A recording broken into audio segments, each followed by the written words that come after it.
작년에도 불러주시고 올해도 불러주시고 계속 불러주셔서 감사합니다.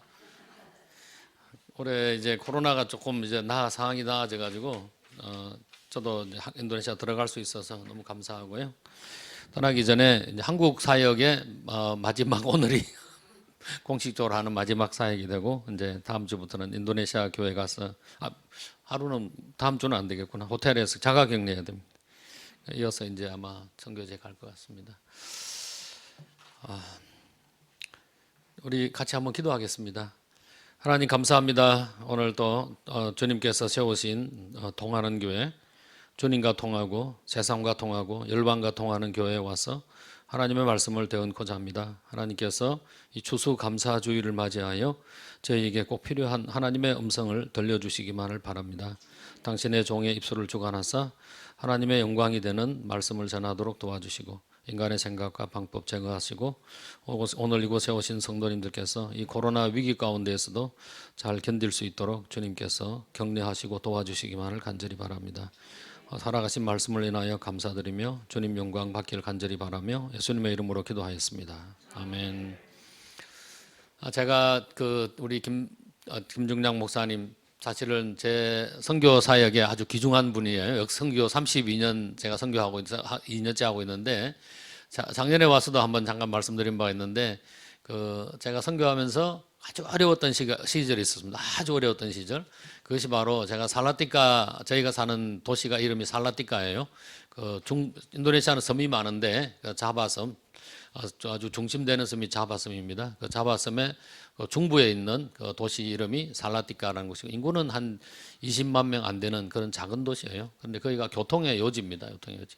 한 3시간 반경으로 1,000만 명이 살고 한 6시간 반경으로 4천만 명이 사는 그런 아주 큰 인도네시아 인구가 많아요. 땅도 크고 그곳에서 이제 사역하다가 굉장히 어려움이 많았는데 그때 이제 제가 사는 살라티카에 교회를 저희가 개척했습니다. 그리고 이름이 한국말로는 새생명교회인데 인도네시아 말로는 저마 디두 바루 살라티카 이렇게 그 뜻이 이제 새생명이라는 뜻입니다. 그렇게 교회를 개척해서 한 2년 넘게 목회를 하는데 제가 이슬람 형제 2명을 전도했어요.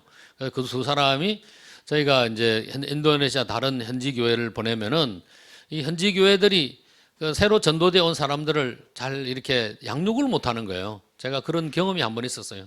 저희 집에서 운전사에 가는 형제를 제가 전도해 가지고 이제 그 교회 저희 침례교회인데 거기 이제 제가 사는 도시에 침례교회 하나밖에 없었어요. 그 이제 데려다 주고 이제 주일 예배 잘 드리라고 목사님한테도 부탁했는데 몇 달 뒤에 보니까 교회를 안 가는 거예요. 그래서 왜 교회 안 가냐 그랬더니 교회 가면 재미가 없대요. 앉아가지고 그냥 뭐 자기 누가 이렇게 인사도 제대로 하지도 않고 어떻게 뭐 가는 재미가 없다고 그래서 안 간다고 그랬어요. 실망이 됐어요. 실망. 근데 뭐 그분은 뭐 그 교회 나름대로 이유가 있겠죠. 어쨌거나 전도해서 갖다 줬으면 잘 챙겨서 이렇게 해야 되는데 그래가지고 이제 또 이슬람 형제 2명을 전도했는데 이번에도 이제 그 교회에 데려가면 그런 일이 있을 것 같아가지고 이제는 내가 직접 교회를 개척해야 되겠다 이렇게 해서 이제 저희 살라티카 저희 집에서 이제 교회를 개척했었어요. 그 현지인 2명을 전도한 그 중에 한 명이 자기 아들을 데려와서 3명, 저희 집 식구가 4명. 그다음에 이 사역을 위해서 제가 신학교 졸업한 여자 전도사 1명에게 좀 이렇게 좀 행정적인 일을 맡기기 위해서 이제 그 전도사님 1명에서 8명이 이제 저희 집에서 교회를 시작했는데 한 2년쯤 지나고 난 뒤에 이 이슬람 형제들이 주변에 늘린 게 자기 친구들이 다 이슬람이잖아요. 그래서 그 사람들을 막 전도해가지고 교회가 20명, 30명 됐어요. 그런데 이 신앙을 잘 이렇게 제가 견고하게 한 명 한 명 이렇게 양육을 잘 못해가지고 한 명 한 명씩 떠났어요. 다 동기들이 다 이게 좀 뭐 교회 와서 무슨 일자리라도 뭐 얻을 수 있나 뭐 이런 그런 동기들이었었는데 그런 동기를 못 채우니까 떠나더라고요. 또 이렇게 제가 양육을 잘못한 것도 있고 그래서 이제 교회가 쪼그라들었어요. 그래서 이제 이걸 해야 되냐 말아야 되냐 그렇게 기도하는데 근데 또 주님께서 우리 김중량 목사님과 또 대흥교회 우리 대학부 팀을 보내줘 가지고 한 일주일을 우리가 열심히 전도해 가지고 그래서 전도된 열매로 저희 교회가 다시 살아났어요. 그것이 지금 살라티카의 새생명교회가 15년, 제가 이제 15년 목회하고 현지 목사에게 우리랑 같이 한 10년간 같이 이제 동력했던 전도사님을 목사 한 수를 주고 교회를 위임시켰어요. 그래서 이제 저는 이제 뒷방 늙은이로 물러나고 젊은 우리 목사가 사역을 하는데 목회를 잘해요. 저 현지인이니까 저보다 뭐 외국인인 저보다 훨씬 더 열심히 잘 하죠. 그래서 교회가 든든히 서가는 모습을 바라보는 것이 기쁨입니다. 그래서 우리 김종량 목사님은 제 선교 사역에 있어서 잊지 못할 믿음의 동력자요 파트너인데 또 이렇게 잊지 않고 이렇게 설교 주일날 보통 선교사들에게 주일 낮 예배 이렇게 강단 비워주는 교회가 요즘 갈수록 줄어듭니다. 그런데 이렇게 또 작년에도 불러주시고 올해도 불러주셔서 역시 의리의 사나이. 예. 여러분도 이렇게 의리의 목사님 만나서 목회하니까 신앙생활하니까 좋죠? 할렐루야. 예, 공식적으로 물어봤는데 아니다 그걸 할 수가 없지.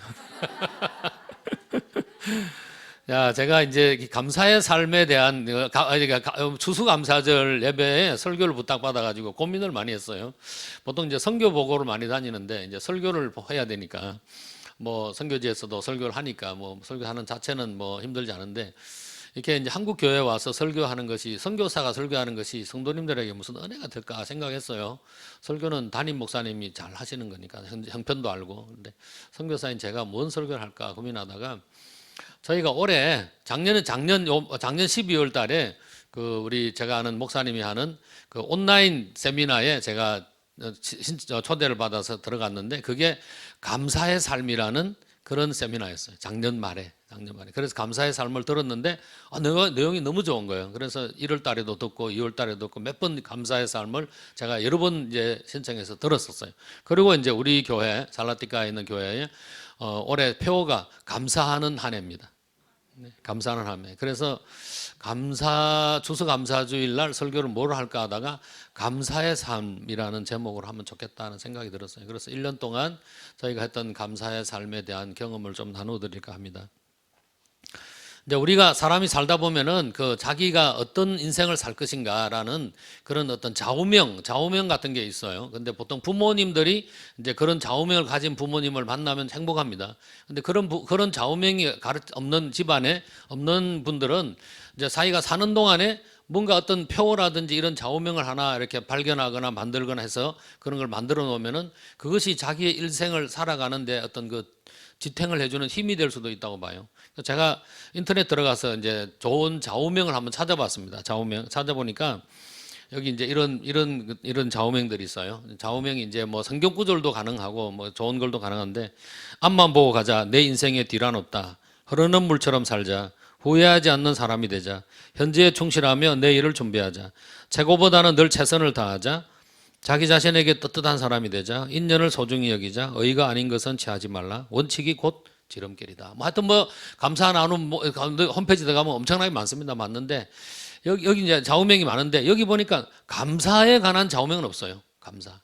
이건 이제 일반인들이 아마 이렇게 해서 그런 것 같아요. 성경 우리가 예수님을 믿고 하나님을 믿는 사람으로서 좌우명을 정할 때 은혜로다 아니면 감사하다 죽겠습니다 이런 그런 좌우명이 정하면 어떡하나 그런 생각이 들었어요. 그래서 이제 우리 여러분께서 좌우명이 없다면은 한번 그런 성경 구절이나 아니면은 여러분 신앙에 도움이 되는 그런 내용을 이렇게 한번 만들어 보시면 좋을 것 같습니다. 정 없으면 통하는 자가 되자 이래도 되고. 예, 감사의 삶을 살기 위해서 제가 한 4가지 정도 이렇게 좀 말씀을 좀 드리려고 하는데요. 첫 번째는 감사하는 것이 왜 중요한지를 알아야 됩니다. 감사가 왜 중요한지. 사람은 하루 동안 5만에서 6만 가지의 생각을 한답니다. 잠에서 깨어서 잠을 잘 때까지 한 24시간 빼기 한 8시간 하면은 16시간, 16시간, 18시간 동안 우리가 깨어있는 동안에 하는 생각이 5, 6만 가지 생각을 그렇게 많이 한다는 거예요. 근데 5, 6만, 이제 정신심리학자들이 이제 분석을 해보니까 긍정적인 생각은 15%고 부정적인 생각이 85%라는 겁니다. 그만큼 부정적인 생각을 많이 해요. 우리 한국 분들은 특별히 입에 늘 나오는 소리가 있습니다. 말이 있습니다. 아이고. 인도네시아 사람들이 배워가지고 아이고 그래요. 아이고 죽겠네. 이 말이 입에 발려 있어요. 그 부정적인 생각과 부정적인 단어죠, 그죠? 아이고 죽겠네. 그 과거에 대한 이런 부정적인 생각이나 정서를 안정과 만족으로 바꿀 수 있는 방법은 무엇인가? 거기에 관해서 이제 많은 이제 학자들 제안하는 것이 바로 감사를 하라는 거예요. 감사. 감사를 하면은 부정적인 생각이 긍정적인 생각으로 바뀐다는 거예요. 그게 감사를 해야 될 아주 중요한 동기가 됩니다, 우리에게. 불평불만이 많은 자가 있습니다. 교회에서 회의할 때도 보면은 꼭 손들고 막 목소리 내는 그런 분들이 있어요. 통하는 교회는 없는 줄 아는데요. 혹시 있을 수 있습니다. 어디 가나 있어요. 그 회사에도 있고 직장에도 있고 또 뭐 가정에도 있고 그런데 교회도 있고. 왜 불평불만을 많이 할까요?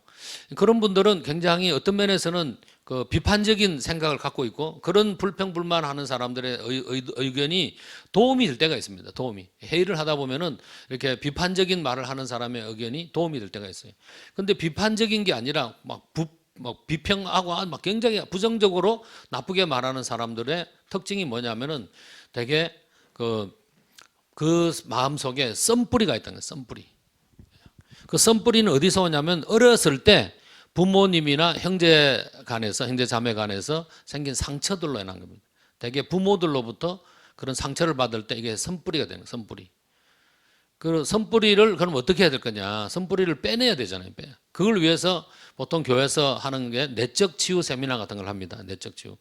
근데 내적 치유를 며칠 들어도 그 선뿌리가 뽑혔다가 다시 들어가는 수가 많아요. 뽑았는데 다시 들어와.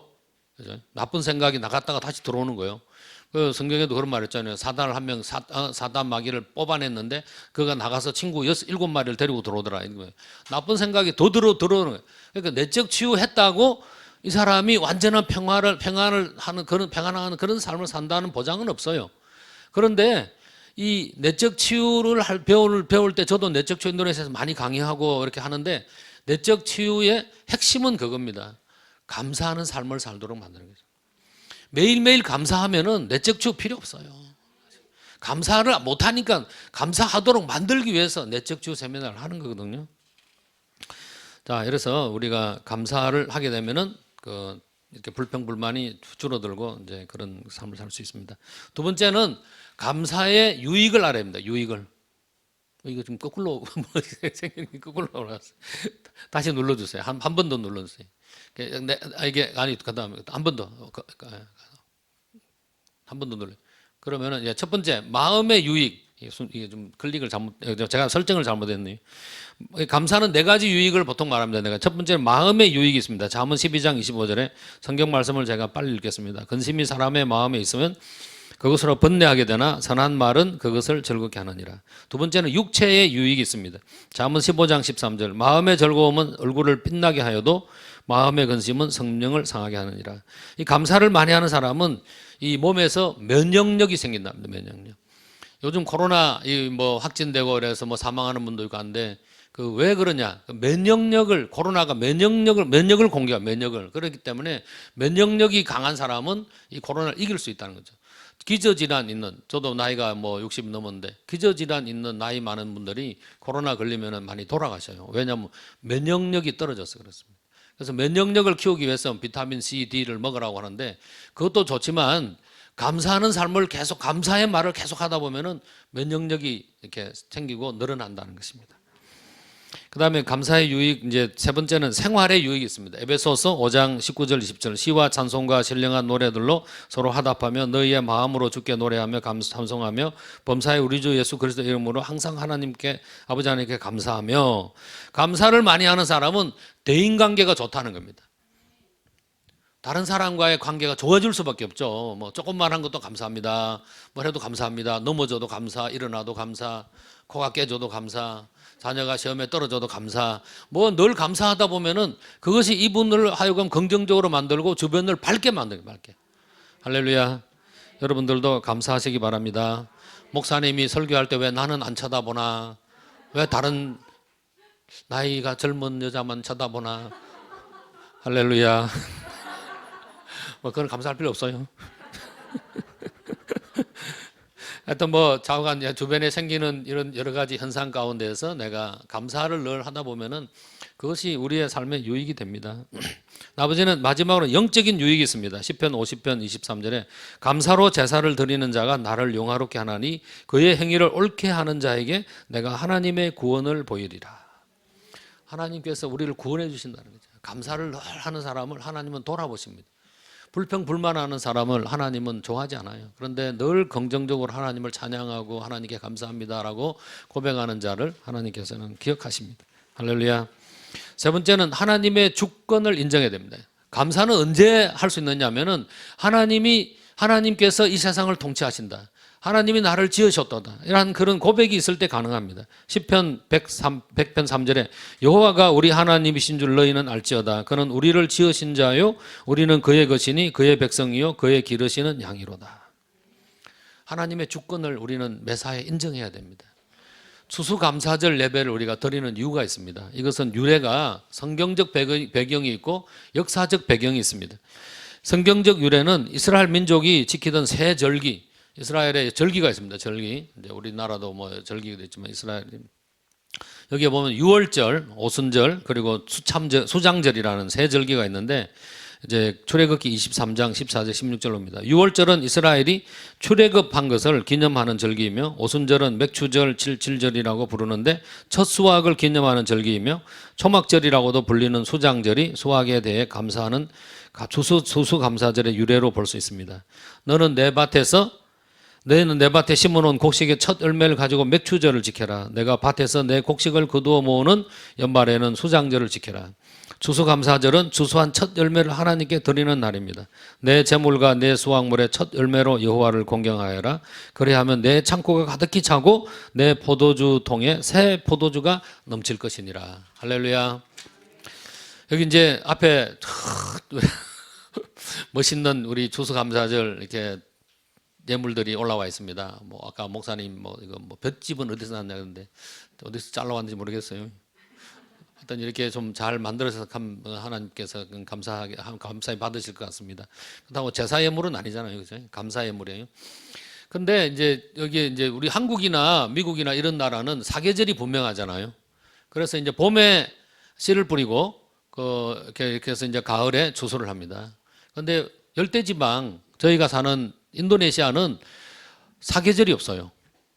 이게 두 계절밖에 없어요. 두 계절. 비가 오는 계절과 비가 안 오는 계절밖에 없어요. 그래서 한국에서 좀 나이 드신 분들이 인도네시아 처음 오시면은 열대지방 처음 여행 오시는 분들은 굉장히 놀랍니다. 왜 놀라느냐?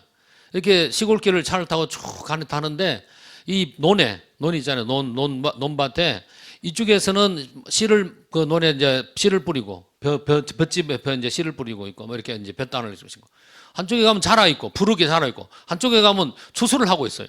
누렇게 돼가지고 이게 농사를 짓는 게 씨를 뿌리고 자라고 추수하는 게 동시다발적으로 일어나는 것이 열대지방입니다. 그러니까 이 추수감사절 예배드리기가 아주 어려워요.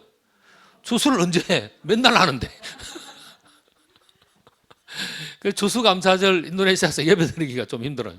근데 사계절이 분명한 한국은 이렇게 추수감사를 한다면은 좀 뭔가 오늘 와서 찡하게 이렇게 닿는 것이 있잖아, 그죠? 이렇게 추수감사 예배를 드릴 수 있는 게 또 감사한 것 같아요. 그게 감사한 거예요. 역사적 배경이 있습니다. 역사적 배경. 추수감사절에 대한 역사적 배경. 이게 미국에서 이제 영국에서 이제 청교도들이 이제 그 영국은 그 당시에 이제 청교도들이 있었는데 이 청교도들이 누구냐면은 그 영국이 원래 그 로마 가톨릭을 이제 처음에 받아들였어요. 그러다가 헨리 8세가 이혼할 때 결혼했던 첫 여자하고 이혼합니다. 그럴 때 로마 가톨릭에서 이혼을 하는 것이 불법이다고 파문을 시켜요.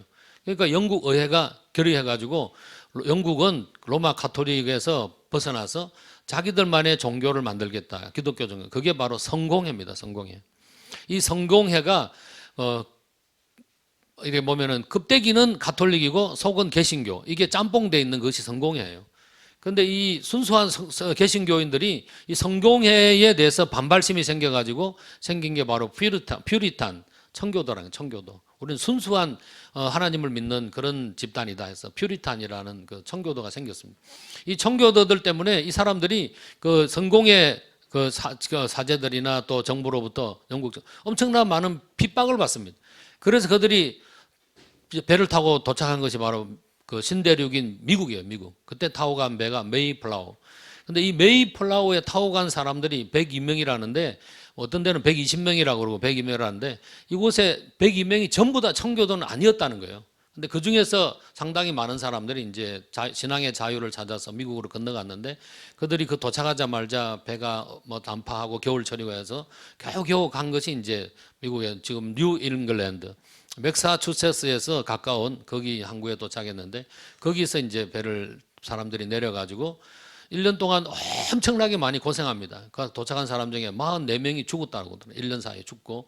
근데 인디언들을 처음에는 한 도움을 안 받으려고 했다가 도저히 못 견뎌서 인디언들한테 도움을 받아요. 그래서 그들에게 뭐 생활 물자도 받고 뭐 옥수수 씨앗도 받고 해가지고 이제 뿌려서 드디어 고생 끝에 1621년 10월 가을에 첫 농사를 거둡니다. 그래서 그것을 감사해서 하나님 앞에 예배를 드리죠. 그것이 바로 추수감사절의 유래예요. 고난 가운데 신앙의 자유를 찾아갔던 사람들이 농사를 들여서 고난과 어려움 가운데서 드렸던 그 열매를 하나님께 드리는 그런 시간을 가졌다는 것이죠. 그래서 이제 미국은 이제 11월 넷째 주 목요일이 추수감사절이 이제 정부에서 정식으로 이제 공휴일로 선포했죠. 그런데 지금 저도 이제 미국 가서 한 1년 살다 왔는데 그 추수감사절 되면 요란합니다, 미국이. 자녀들이 우리나라 구정명절 같아요. 자녀들이 그 부모님 댁으로 막 가가지고 이제 그 지내는 것이 바로 추수감사절이에요. 거기서 무슨 닭 말고 뭐지 이게 칠면조 그걸 이제 뭐 엄청 커요. 이렇게 이따만 그걸 잘라서 먹고 저 먹으면 안 돼, 맛없더라고요. 저희 아들은 안 맞아요. 하여튼 미국 사람들은 뭐 전통 음식이니까 뭐 좋아할지 모르겠는데. 그리고 이제 성탄절은 대개 부모들이 자녀들 집으로 가서 지내는 게 성탄절입니다. 미국의 그 전통이에요. 그런데 이제 추수감사절 지금은 미국 가보면 참 안타까운 게 껍데기만 남았어요. 추수감사절이라는 껍데기만 있고 추수감사를 왜 하는가에 대한 정신, 동기는 사라졌어요. 너무 안타까운 거죠. 기독교가 쇠퇴하고 있다는 것을 말하는 것이거든요. 추수감사절에 대해서 저는 이렇게 요약을 해봤습니다. 이스라엘 백성은 하나님이 이 세상의 통치자이심을 고백했기에 감사하는 절기를 가집니다. 6월절, 맥추절, 초막절. 영국의 청교도들은 신앙의 자유를 찾아서 미국 땅으로 건너갔고 1년 농사 짓고 첫 수확하는 날에 하나님의 주권을 고백하는 감사 예배를 드립니다. 하나님의 주권을 인정하는 것이 바로 추수감사절이라고 감사하는 삶이라는 것입니다. 나를 태어나게 하신 분은 여러분이 답해야 됩니다. 하나님. 나를 이곳에 있게 하신 분은 나의 감사를 받으실 분은 나의 생사를 주관하시고 하는 모든 일을 주관하시는 분은 하나님입니다. 그 하나님께 감사드려야 되죠. 물론 나를 있게 한 부모님께도 감사해야 되겠지만 하나님 없이는 우리는 아무것도 할 수 없는 그런 존재인 것을 고백합니다. 제가 선교 사역하면서 뭐 힘든 경우가 많아요. 힘든 경우가 많았는데 언제 한번 이렇게 교회를 아까 우리 뭐 목사님 김중량 목사님 대형교회 팀이 와서 우리 살라티카 새생명교회를 이제 좀 이렇게 문 닫지 않고 할 수 있도록 해줘서 감사하다고 했는데 그러고도 이제 한 몇 년 지나서 얼마 지나지 않아서 저희가 이렇게 교회 목회를 하면서 이제 이렇게 예배드리는 장소가 필요하잖아요. 그거를 얻고 또 이렇게 뭐 여러 가지 선교 사역을 하는 가운데 재정적으로 굉장히 많은 어려움을 겪게 되었습니다. 뭐 항상 뭐 재정적인 어려움은 항상 있는데 그 당시에 아주 어려웠어요. 아주 어려웠어요.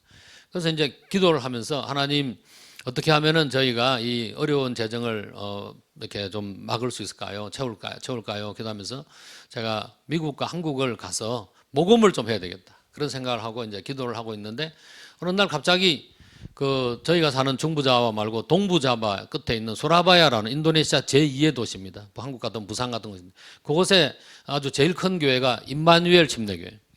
거기서 어떤 교인이 이제 전화가 왔어요. 전화가 와가지고 선교사님 저희 교회가 이번 가을에 교회에서 부흥회를 하려고 하는데 창립 기념일을 대비해서 부흥회를 하는데 선교사님이 강사로 좀 와주십시오 그러더라고요.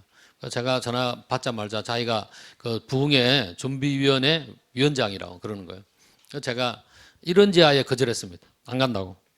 그랬더니 깜짝 놀라는 거예요. 보통 이렇게 큰 교회에서 강사로 오면은 아이고 하면서 가야 되는데 안 간다고 한다. 그랬더니 아니 왜 안 오시냐고 그래서 당신네 교회 가서 설교하는 게 재미가 없다 그랬어요.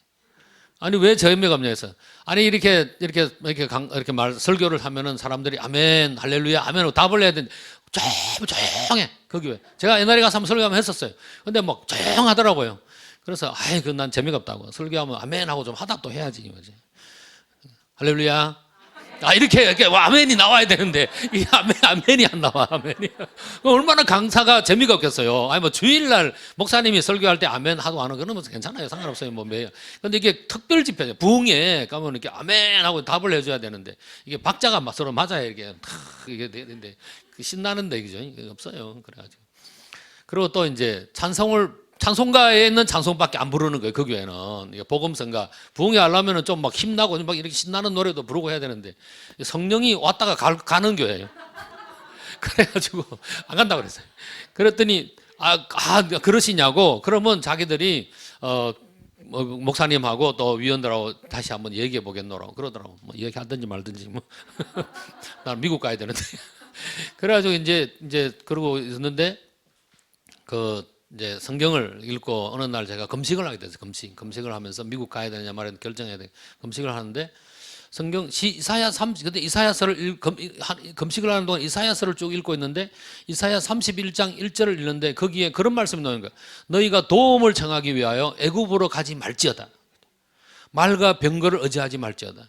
여호와가 전쟁의 주관자는 하나님이시다. 이런 내용의 구절을 보게 되었어요. 그래가지고 이게 뭔 소리지? 이제 금식을 하다가 이렇게 애굽을 이게 그 당시에 애굽이 그 이사야가 살던 시대에 세계 최강대국이 이집트죠. 이집트. 그래가지고 지금 제가 살고 있는 시대의 최강대국은 미국 아니에요. 내가 도움을 청하러 미국으로 가지 말지어다. 이렇게 적용이 되는 그런 내용인 거죠. 그래서 이제 고민을 하기 시작했어. 가야 되냐 말아야 되나. 그래가지고 이제 하는데 그 소라바야에 있는 부흥회 준비위원장이 전화가 또 왔어요. 와가지고 선교사님 우리가 선교사님에 한해서 특별히 부흥회 때 우리가 박수치고 그다음에 또 찬양도 자유롭게 하도록 저희가 하기로 했습니다. 그러니까 오시라고 그러는 거예요. 그래서 이제 알았다고. 그래서 이제 기도를 하는데 제가 하나님 내가 미국 가야 될까요? 소라바야 가야 될까요? 그러니까 하나님께서 이제 세미한 음성으로 미국은 가지 말고 소라바야나 가라. 그러는 거예요. 그래가지고 이제 소라바야를 간다고 연락하고 이제 가기 전에 그 교회 교인들한테 금식을 좀 하도록 했어요. 금식을 하자고. 나도 금식할 테니 당신도. 금식을 하고 이제 소라바야를 갔어요. 가가지고 첫날 집회를 하는데 교회 예배당에 꽉 사람들이 앉아 있더라고요. 그래서 이제 제가 그 설교하러 이제 설교하기 전에 찬양을 하는데 이번에 열심히 하더라고요. 그래서 제가 또 나가서 또 찬양을 했어요. 내게 강 같은 평화. 그거를 막 또 불렀어요. 그 주일학교 찬송 인도네시아 막 내게 강 같은 평화 막 이렇게 막 계속해서 내가 부르고 막 통성기도 주여 통성기도 막 이렇게 같이 하고 막 했어요. 첫날이니까 사람들이 뜨겁지 않아가지고 통성기도 해도 나 혼자만 해요. 그래가지고 막 열심히 이제 하고 그다음에 이제 설교할 때도 이제 막 사람들한테 할렐루야 아멘 훈련을 시켰어요. 할렐루야. 그래서 데살로니가 후서에 보면 하나님 말씀에 아멘 할지어다라는 구절이 있어요. 그거를 딱 가르쳐 주면서 성경에 봐라 아멘 하라고 하지 않느냐 그랬더니 그래가지고 사람들이 또 할렐루야 아멘 이렇게 열심히 아멘도 하고 그리고 이제 예배 끝나고 또 통성기도 하고 그래서 기도 받을 사람 또 놓으라 해가지고 기도도 해주고 이제 그렇게 해서 부흥회가 굉장히 좀 이렇게 부흥회다운 부흥회를 했어요. 첫날. 그래가지고 이제 그 부흥회 집회 이제 다 끝나고 이제 그 뒤에 입구에 이제 목사님 서고 제가 또 입구 놓는 데 서가지고 이제 성도님들 지나가는데 인사를 이렇게 하잖아요. 이렇게 하는데 비가 땀이 비 오듯이 더운 나라니까 엄청나게 더운 완전히 몸이 완전히 다 젖었어요. 그래가지고 이제 피곤한데 악수를 하는데 어떤 그 여자분이 이렇게 아주 곱게 아주 그냥 키도 좀 크고 나이는 좀 드신 분인데 아주 굉장히 고급스러운 옷을 입고 참석한 분이 있더라고요. 그분이 이렇게 지나가면서 목사님, 선교사님 은혜 많이 받았어요. 그러면서 봉투를 탁 주는 거예요.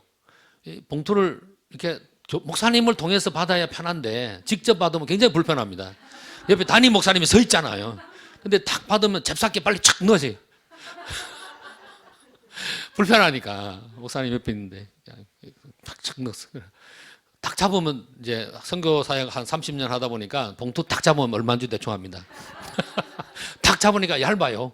아, 이거는 집에 갈 때 그냥 차비하라고 준 거구나. 그래서 인도네시아에는 10만 루피아 돈이 있습니다. 그래서 아, 10만 루피아 정도겠구나. 탁 잡아가지고.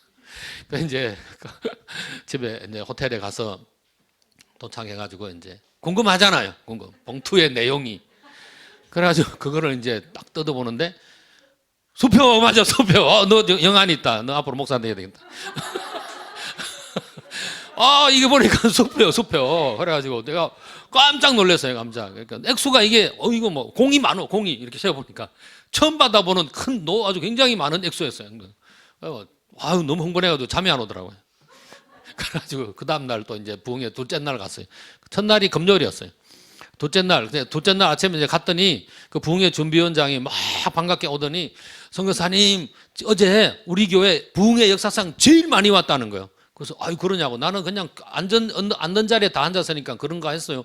그런데 이분이 막 제일 많이 왔다는 거예요. 그래서 아유, 그러냐고.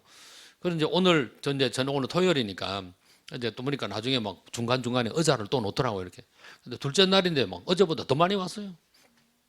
그래가지고 이제 또 부흥 집회하고 막 내게 간 같은 뱅아 또 막 불렀어. 그리고 이제 예배 끝나는데 또 싹 지나갔는데 사람들이 어떤 분이 또 봉투 또 주는 거예요. 그래서 cepcep해. 세 번째 날은 이제 주일날 아침 6시에, 그 다음 9시, 저녁 6시 이렇게 3번 설교를 해야 돼. 설교 끝나고 예배 끝날 때마다 성도들이 나가면서 봉투를 주는 거예요. 참 미안하더라고요. 그리고 이제 1부 예배, 2부 예배 끝나고 난 뒤에 첫날 이제 그 봉투를 준 그 여자분이 이제 그분이 알고 봤더니 그 교회 교인이 아니에요.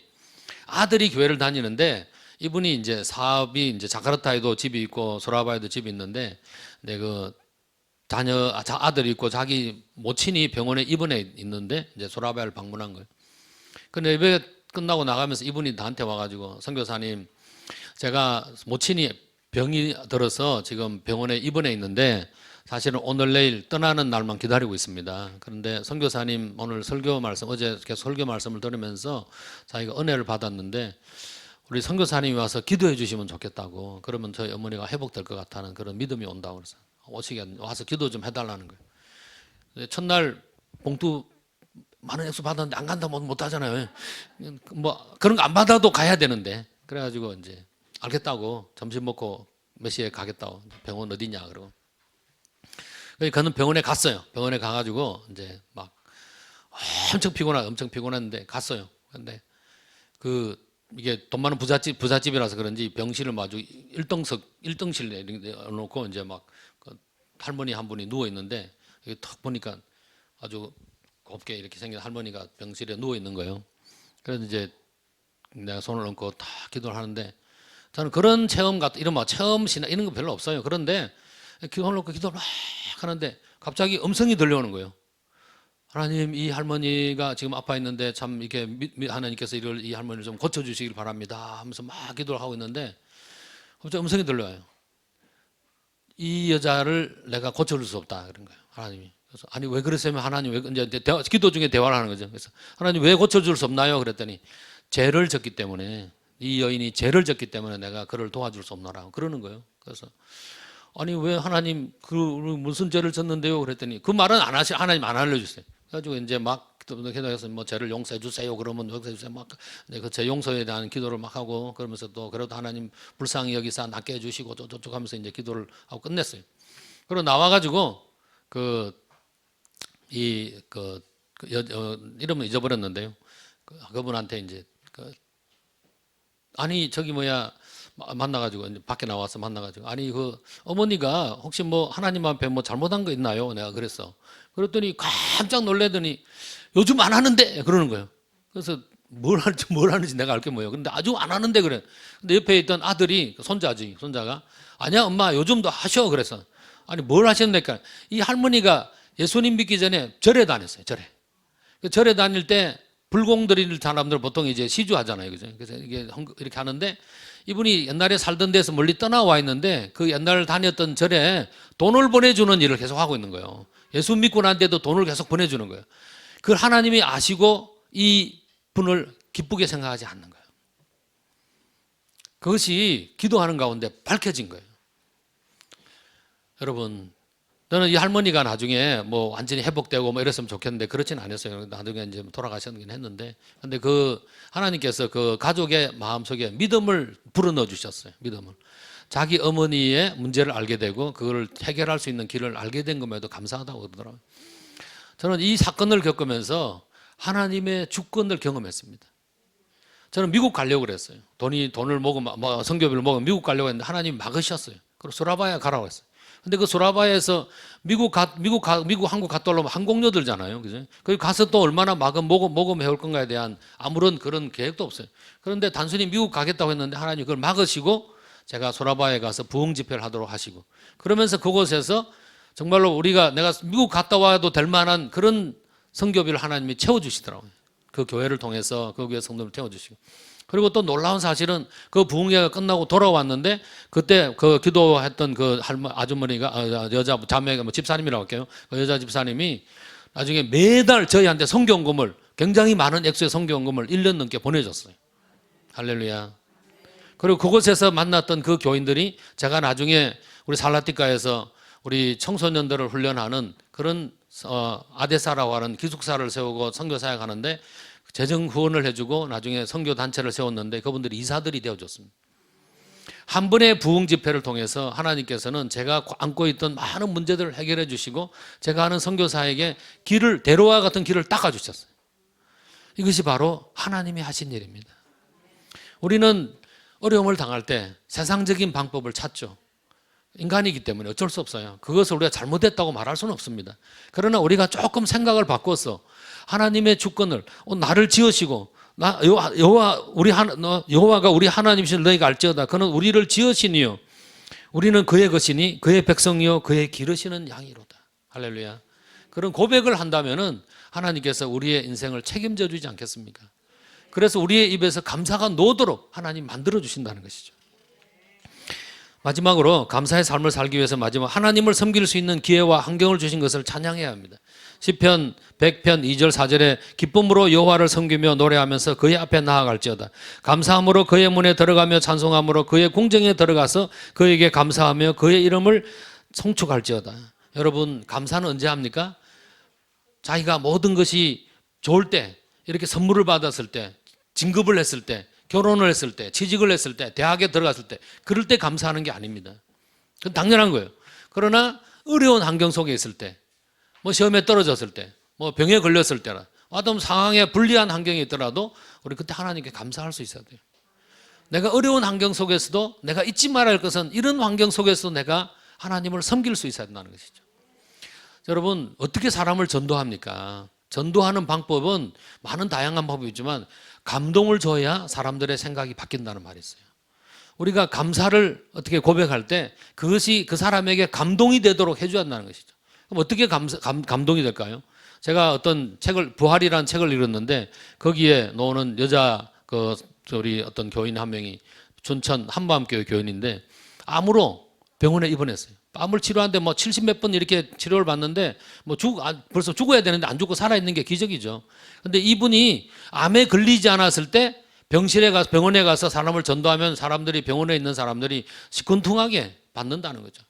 근데 자기가 암에 걸려가지고 병실에 누워있으면서 다른 암 환자들에게 찾아가서 복음을 전하니까 같은 암 환자가 자기와 고통을 나누는 그 사람이 자기에게 찾아와서 예수님을 믿으라.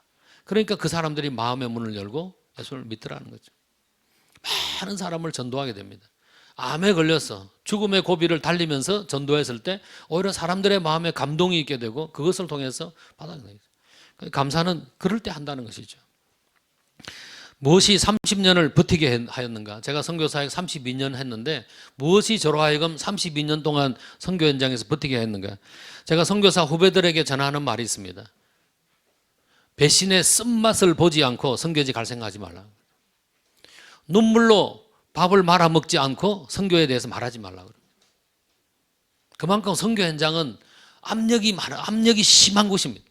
여러분 밥을 할 때 전기밥솥, 압력밥솥에 밥하는 거하고 일반 밥솥, 압력밥솥에 쌀을 넣고 쪄보세요. 그 안에서 공기가 막 압력돼가지고 밥을 익히는데 사람이 그 압력밥솥 속에 있다고 생각해 보세요.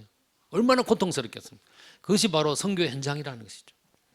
저는 여러분 교회가 열방을 향해 꿈꾸는 교회라는 제목 오래 펴오고, 그 다음에 여기서 선교사를 위한 기도를, 아까 우리 대표 기도하신 분도 그렇고 선교를 위한 기도를 해주신 것에 너무너무 감사합니다. 여러분의 기도가 있기 때문에 우리 선교사들이 현장에서 버틸 수 있다고 저는 생각합니다. 무엇으로 험난한 선교 현장에서 버틸 수 있을까? 제가 저에게 준 하나님의 말씀이 있기 때문입니다.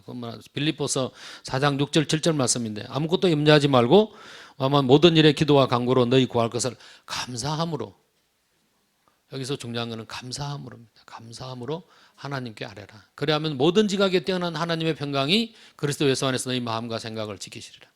제가 이 말씀을 선교지 떠날 때 하나님이 저에게 주신 말씀입니다. 그래서 저는 어려움을 당할 때마다 이 말씀을 암송하고 묵상합니다. 제가 어떤 아픈 사람을 놓고 기도할 때 빌립보 4장 6절 말씀을 읽고 그분을 위해서 기도하고 그분에게 힘을 실어줄 때 병자가 낫는 경험을 제가 많이 합니다. 그래서 저는 아직 부흥회 같은 데 가서 사람들이 기도받으러 나올 때 빌립보 4장 6절 7절을 암송하면서 기도를 해줍니다. 근데 많은 사람들이 병고침을 체험하더라고요. 감사함으로 우리가 어려움을 당할 때 어떤 형편에 있든지 기도와 간구를 하지만 거기에 감사가 들어가 있어야 한다. 감사. 할렐루야. 찬양은 고백입니다. 우리가 하나님을 찬양해야 됩니다. 아침에 일어나서 하나님의 사랑을 고백하고 저녁에 자기 전에 하나님의 은혜를 고백해야 됩니다. 그것이 바로 신앙인의 태도죠. 저는 이제 적용에 관해서 좀 말씀을 빨리 좀 하겠습니다. 감사를 삶 속에 적용하기인데, 추수감사절은 11월에 한 번만 있는 예배이지만 감사는 매일매일 해야 합니다. 감사를 매일매일 하기 위해서 좋은 것은 감사 일기를 적는 겁니다. 저는 제가 글씨가 좀 시원찮아 가지고 컴퓨터에 이렇게 타이핑을 하는데요.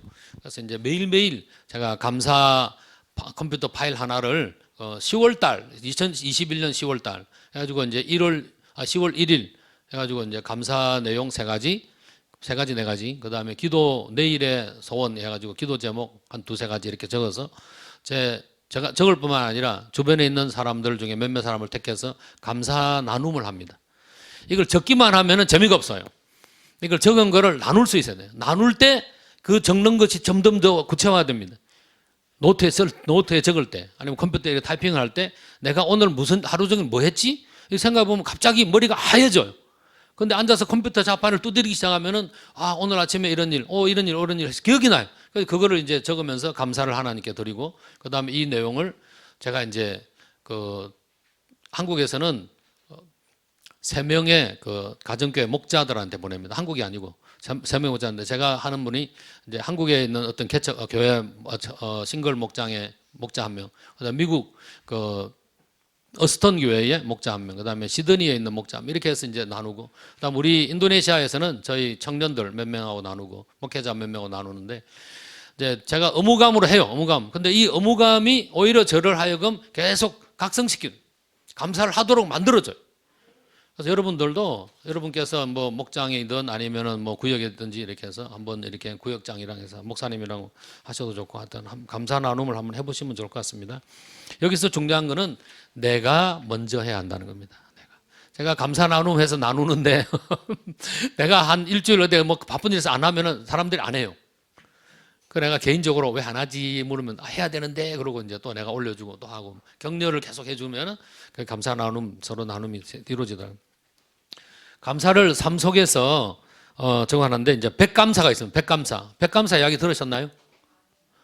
10감사 보통 하죠. 10번의 감사. 그래서 이제 저도 부모님이 돌아갔지만 저희 아버님, 어머니에 대한 10가지 감사 한번 적어봤고 발표하고 이렇게 했는데, 또 아내에 대해서, 배우자에 대해서 10가지 감사 이렇게 해서 하고 하는데, 사실은 10가지 감사보다도 100가지 감사를 하는 것이 훨씬 더 파워풀합니다. 사람을 감동시키는 거는요, 하기 힘든 일, 안 하는 걸 할 때 감동이 오는 거죠. 감사를 하나 하는 거는 누구나 할 수 있어요. 한 두세 가지 하는 것도 누구나 할 수 있습니다. 근데 10가지 감사하는 거, 그거 쉽지 않습니다. 한번 해보세요. 부모님 살아계시면은 한번 써가지고 카드에 잘 써가지고 예쁘게 써서 한번 감사절이니까 한번 올리시고, 또 여러분 자녀들한테도 한번 감사하는데, 근데 문제가 있는 사람, 그죠? 여기서 이제 하나님, 부모님, 목사님, 그다음에 나에게 영향을 주신 분, 선생님, 교수님, 선배, 전도 대상자, 문제 있는 가족들이나 주변 사람들에게, 이렇게 특별한 사람에게 백감사를 한번 해보세요. 백감사. 좀 좋은 이렇게 뭐 종이를 만들든지 타이핑을 하든지 이렇게 해가지고 어떤 데는 막 족자까지 만들어주는 데가 있어요. 백감사 해가지고 족자로 만들어가지고 이제 선물해.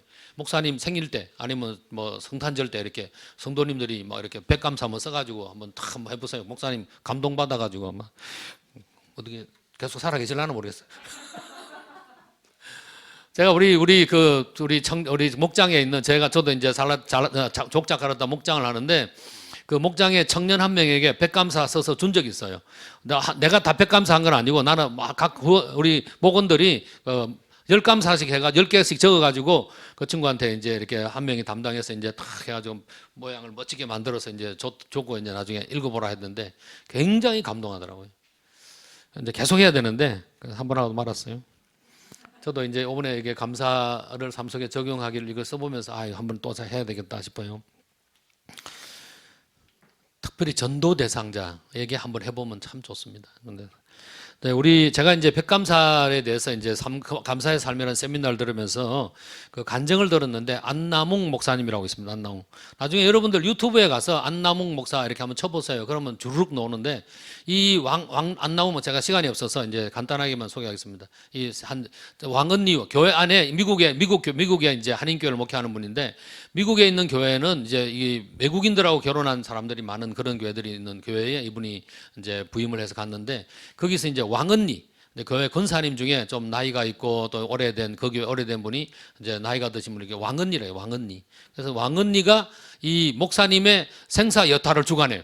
그래서 이 자기 갔던 교회에 그 왕언니가 한 분이 있는데 이분이 목사 3명을 쫓아냈대.